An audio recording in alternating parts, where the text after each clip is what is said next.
Welcome to Own Your Power, the podcast from FG Own Your Power, where we turn the hard truth about bullying into tools you can actually use. Rebuilding confidence after being bullied. Let's get into it. The silent wounds of bullying, understanding the impact. Bullying is far more than just a childhood rite of passage or an unpleasant interaction. It's a traumatic experience that leaves deep, often invisible, scars. Whether it occurs in the schoolyard, the workplace, or even within families, the psychological toll can be devastating and long lasting.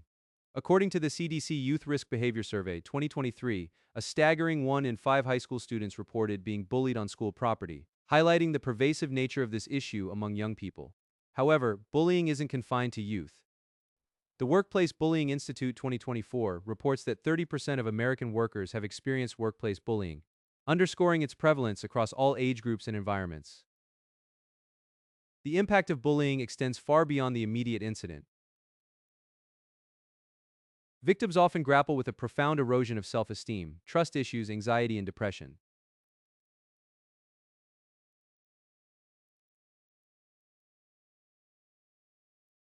The American Psychological Association notes that prolonged bullying exposure can even lead to symptoms akin to complex post-traumatic stress disorder, CPTSD, a condition characterized by difficulties with emotional regulation, distorted self-perception, and relationship challenges.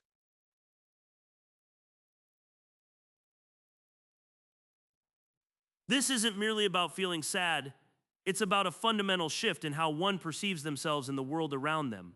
The sense of safety is shattered, and the ability to trust others, even those who mean well, becomes compromised. Quote, bullying isn't a problem, it's a symptom of a deeper wound. And for the bullied, those wounds require dedicated, compassionate healing. Jason Langley, RN, BSN. Understanding the depth of this trauma is the first step towards healing. It means recognizing that the feelings of worthlessness or fear are not inherent flaws, but rather natural responses to a deeply unnatural and harmful experience. A critical aspect of this impact, as highlighted by Hinduja and Pachin, Cyberbullying Research Center, 2024, is the increased risk among victims. Cyberbullying victims are 1.9 times more likely to attempt suicide, underscoring the urgent need for support and intervention. Reclaiming your story, acknowledging and processing the trauma. The journey to rebuilding confidence begins with acknowledging what happened and allowing yourself to feel the emotions associated with it. Suppressing the pain only delays healing, often leading to it manifesting in other unhealthy ways.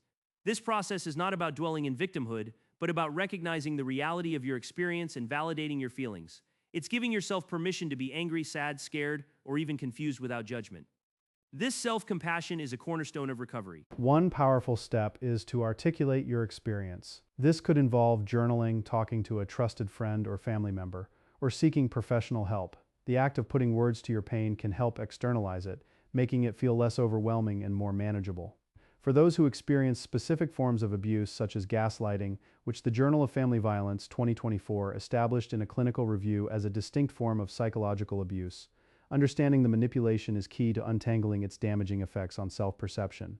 Journaling can be particularly effective in identifying patterns of manipulation and reclaiming your narrative. Consider seeking therapy or counseling. A mental health professional can provide a safe, non-judgmental space to explore your feelings, develop coping mechanisms, and process traumatic memories. Cognitive behavioral therapy, CBT, and eye movement desensitization and reprocessing, EMDR, are two therapeutic approaches often effective in addressing trauma. Remember, asking for help is a sign of strength, not weakness. It's an active step in taking control of your healing journey and refusing to let the bullying define your future. This acknowledgement phase is crucial.